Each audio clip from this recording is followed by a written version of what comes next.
Olá, seja muito bem-vindo a mais um episódio do Pod Leve, o podcast oficial da Clínica Fique Leve, onde a gente traz informação de qualidade, com aquele selo baseado em ciência e sempre de forma leve e descontraída.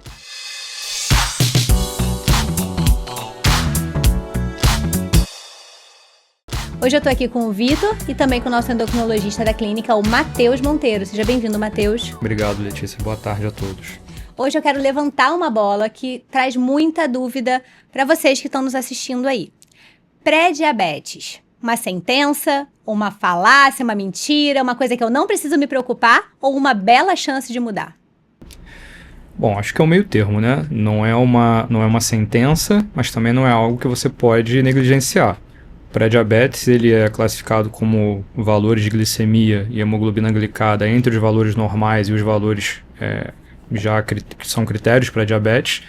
E como eu sempre digo, eu acho que esse é um momento adequado para que a gente possa intervir e mudar o curso natural da doença, porque por definição o diabetes ele é uma doença crônica que tende a ser progressiva, e se a gente conseguir fazer uma intervenção de mudança de estilo de vida, de acompanhamento regular e medicamentosa se necessário, a gente consegue mudar esse curso, evitar que o paciente entre no diagnóstico de diabetes, entre nessa cronicidade e mudar até a história de vida desse paciente, né?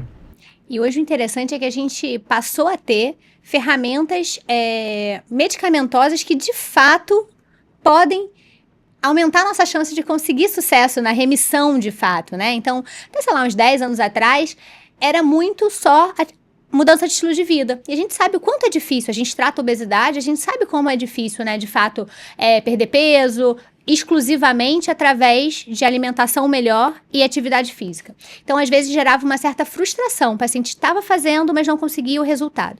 Hoje não, hoje a gente tem um arsenal terapêutico que abraça essas duas situações que em geral estão acontecendo simultaneamente, que permite que eu tenha grandes chances de fato entrar em remissão e ficar aí uns bons anos, às vezes até a vida, sem voltar com esse pezinho na glicemia alterada, né? Sim, principalmente quando a gente fala dos análogos de GLP-1, né, que são os famosos Ozempic, Wegovy, Mounjaro, Saxenda.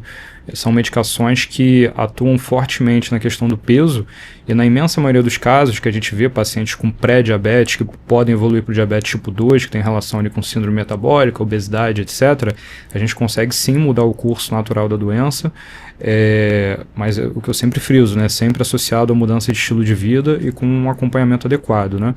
Antigamente, exatamente o que você falou, a gente tinha muito metformina, glibenclamida e insulina, né? Era basicamente isso. Algumas medicações a gente nem usa mais, né? Mas a metformina ainda é a primeira escolha na maioria dos casos, e com o surgimento, né, dos análogos de GLP-1, isso mudou bastante a configuração do tratamento. E, Matheus, deixa eu te fazer uma pergunta aqui, que com certeza está todo mundo se perguntando, todo mundo querendo saber. Qual que tem um perfil de paciente assim que talvez tenha mais risco de ter pré-diabetes, que ele precisa se preocupar em ser ou não pré-diabético, procurar um auxílio médico? Tem um perfil assim de paciente para isso? Sim, geralmente são aquele perfil de paciente da síndrome metabólica, né? O pré-diabetes ele tem inúmeros fatores de risco, né? Citando aqui os mais comuns, a gente pode falar sobre principalmente a obesidade, que vem acompanhada ali com uma série de outros fatores, esteatose hepática, muitas vezes a obesidade vem acompanhada de síndrome de apneia do sono, e a própria síndrome da apneia do sono pode também piorar os níveis glicêmicos do paciente. Tem o fator idade também, né? Com o passar da idade, se o paciente tiver uma tendência genética, isso aí pode favorecer a ocorrência do pré-diabetes, e o sedentarismo também. Esses aí a gente pode colocar como os principais pontos de fatores de risco. Eu sempre sugiro o seguinte, né? Se você tá acima do peso global ou tem aquela barriguinha de chope, sabe? Aquela barriguinha? Então, Esse é um fator de risco, é uma dica bem importante de que a gente tem gordura ectópica, que tem gordura no lugar errado, e isso gera inflamação. E a mesma gordura que está no fígado gerando a esteatose hepática, que hoje já é mais conhecida, ela também está no pâncreas atrapalhando a secreção de insulina, ela também está no coração aumentando o risco de infarto, né? Aquela pessoa que tem esse aumento de volume abdominal, ou tem obesidade, tem uma alimentação qualitativamente ruim, né? Então, prefere fast food, come mais besteira e menos comida de verdade. E se você tem história familiar forte, né? Tem aquela história, cara, minha avó foi diabética, meu avô é diabético, minha mãe tem pré-diabetes, meu irmão tem diabetes. São situações que a sua chance de ter uma alteração de glicemia é maior do que a população geral. Mas se você não tem nada disso, mas tem mais de 45 anos, também vale fazer um check-up ali com um exame de sangue, porque também pode estar escondendo uma alteração. E a diabetes, ela é 100% assintomática. Essa é uma falha, né, Matheus? A gente às vezes fica esperando um sintoma de que está com diabetes. Sim, a gente vê na prática clínica, né, que quando o paciente chega com aquele relato clássico de doutor, eu tô acordando várias vezes à noite para ir no banheiro, doutor, eu sinto muita sede, doutor, minha urina está espumando muito, é muito comum o paciente associar isso a um estágio inicial do diabetes, mas na prática o que a gente percebe é que quando o paciente vem com esse relato, às vezes a coisa já está avançada, ele já tem diagnóstico há bastante, já tem, né, alteração laboratorial há bastante tempo, só não tem diagnóstico ainda, né? E voltando no ponto que você falou da gordura no fígado, né, da gordura que vai pegando ali tudo, isso aí eu sempre explico isso também, né, porque a gente faz muito a mensuração da esteatose hepática, né, mas na verdade é apenas uma medida que a gente utiliza. A gente sabe que a gordura ela fica ali ao redor do coração, do pâncreas, dos rins. Existe até o termo hoje em dia mioesteatose, né, que é a gordura que fica entranhada ali na musculatura, que está associada à sarcopenia, que está associada a uma diminuição de eficiência da musculatura esquelética do paciente. Então a gente entende que o diabetes, a síndrome metabólica, são condições inflamatórias que vão acometendo o paciente de uma forma geral. Não é só a glicose, não é só a gordura no fígado, não é só a apneia do sono, não é só a mioesteatose, né? É um conceito muito mais amplo do que isso, né? Eu costumo fazer uma analogia para meus pacientes, que é a seguinte, vê se vocês gostam.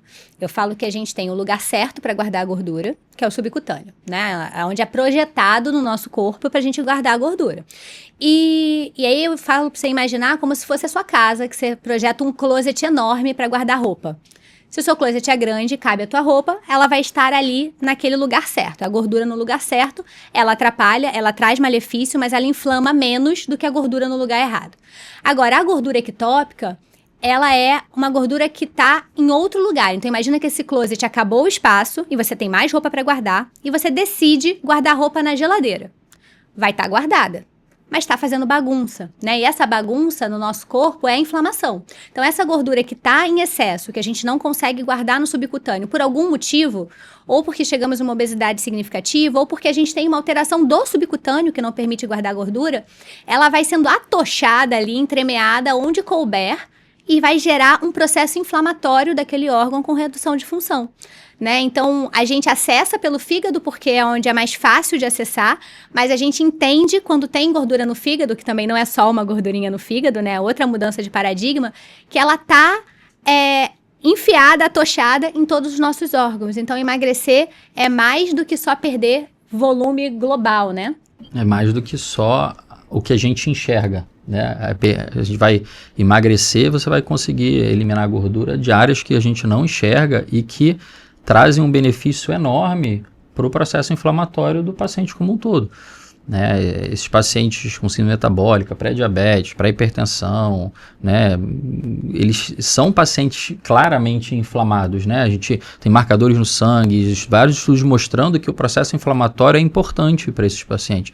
E é isso que a Letícia falou, quanto mais inflamado tiver o organismo, menos função orgânica os órgãos vão conseguir exercer, mais a chance da gente ter doença aterosclerótica vascular, mais a chance da gente adoecer de forma mais importante no futuro. É importante, eu achei legal essa analogia, porque tudo aquilo que está fora de onde deveria estar vai causar essa essa inflamação, né? E a gente usa muito o termo glicotoxicidade ou lipotoxicidade, né? Falando sobre a questão, por exemplo, dos lipídios, né, do colesterol, a gente sabe que existe ali o colesterol, entre aspas, dito bom, que é o HDL, e o colesterol dito ruim, que é o LDL. Só que no paciente diabético, principalmente o paciente diabético descompensado, esse LDL, ele adquire propriedades aterogênicas muito mais rápido, porque as partículas são pequenas e densas, favorecendo o acúmulo de placa, que é o que a gente chama de aterosclerose, como bem o Vitor falou. E também tem a questão da glicotoxicidade, que é o excesso de glicose, onde não deveria ter, que você vai causar ali danos, liberação de radicais livres, inflamação e toxicidade em tecido renal, tecido neurológico, retina, enfim, e os mais diversas complicações. Até déficit cognitivo a gente tem relatado, desde déficit cognitivo leve em pacientes, geralmente em pacientes mais idosos, até síndrome demencial, tem associação com diabetes. E é importante a gente saber que hoje a gente tem ferramenta terapêutica que atua nessa gordura que está colocada em lugares inadequados, né? Então, os análogos de GLP-1, particularmente a semaglutida, que é quem a gente tem estudo mais robusto mostrando, ela atua primordialmente nessa gordura. Então, ela vai primeiro tirar a gordura que está no canto errado e por isso a gente tem, provavelmente por isso, né? A gente tem tanta relação com redução de risco cardiovascular. Então, é a hora que nós três nos encontramos, né? Dentro do paciente, porque esse emagrecimento como um todo permite menos risco e maior controle do diabetes, e isso não traz rebote se depois eu precisar trocar a medicação ou parar a medicação, que é um medo que os pacientes têm, e vai trazer menos risco de infarto, de AVC, de demência vascular, melhor controle de pressão. Então, como está tudo intimamente interligado dentro do funcionamento do paciente. Até o hipogonadismo, né?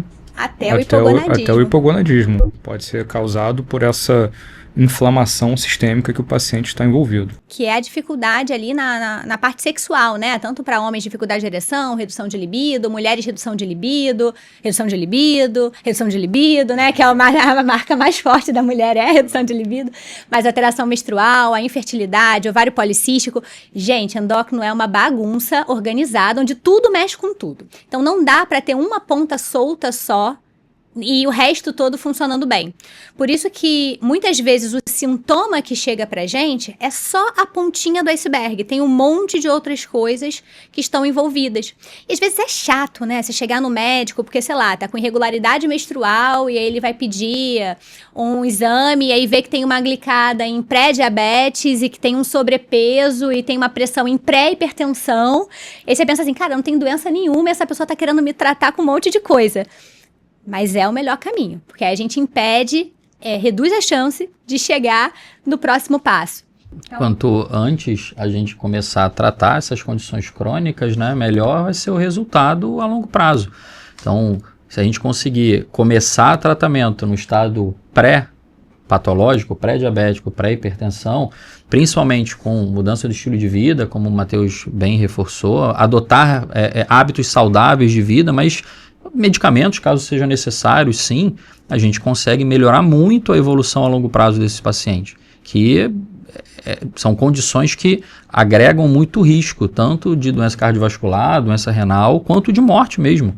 Então a gente consegue evitar e prevenir morte desses doentes, quanto mais precoce a gente instituir um tratamento efetivo para esses casos. E aí a gente vem te convidar a não esperar a corda apertar. Não espera o sintoma aparecer, a limitação está indiscutível, você não conseguir mais fazer alguma coisa para só ir pedir ajuda, porque a gente vai te ajudar, mas pode ser que já tenha passado daquele ponto de retorno. Então é essencial que você tenha a rotina de fazer um exame completo, uma avaliação de check-up e ter um médico para chamar de seu, para te acompanhar nesse processo, te ajudar a gerenciar da melhor forma possível essa vida louca que a gente tem, que se a gente não tomar cuidado, a gente não olha para nossa saúde, para o nosso bem-estar, e quando vê, já passou 2 anos do seu último check-up. Então, checa a última vez que você fez check-up, e se faz mais de 6 meses, já agenda a sua consulta e vem para a Clínica Fique Leve, deixa a gente cuidar de você.